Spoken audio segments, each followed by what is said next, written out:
ഒരു 99.5% ആൾക്കാർക്കും നിങ്ങൾ നന്നാവുന്നത് കാണാൻ വലിയ ഇഷ്ടമുള്ളവരല്ല.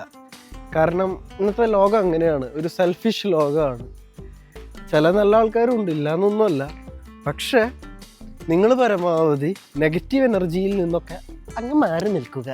കാരണം അത് നിങ്ങളെ തന്നെ ബെനിഫിറ്റ് ചെയ്യും. പലരും നിങ്ങളുടെ ചുറ്റിലും നിന്ന് നിങ്ങളുടെ വീക്ക്നെസ് തെരഞ്ഞ് കണ്ടുപിടിച്ച് നിങ്ങളങ്ങോട്ട് വലിച്ചിടാൻ നോക്കും. സ്വാഭാവികമായും നടക്കുന്ന കാര്യമാണ്. നിങ്ങൾ 100,000 നല്ല കാര്യങ്ങൾ ചെയ്യുന്നുണ്ടാവും, കുറേ അച്ചീവ്മെൻറ്റ്സ് അടിച്ചിട്ടുണ്ടാവും. പക്ഷേ ഒരു തെറ്റ് നിങ്ങളുടെ പക്ഷത്തു നിന്ന് എവിടെയെങ്കിലും വന്നിട്ടുണ്ടെങ്കിൽ അത് അവരങ്ങ് കയ്യിലെടുത്തിട്ട് അത് വെച്ചിട്ടൊരു കളിയുണ്ട്.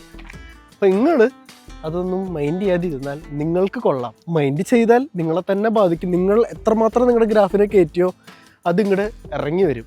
നിങ്ങൾക്ക് വിഷമം തോന്നാം, വന്നോട്ടെ. അത് മനുഷ്യന്മാർക്ക് പറഞ്ഞിട്ടുള്ളതാണ് വിഷമം. അത് വിഷമിക്കുക, പക്ഷെ അത് ബാക്കി ആൾക്കാരെ കാണിക്കേണ്ട ആവശ്യമില്ല. ഒറ്റയ്ക്കിരുന്ന് വിഷമിക്കുക,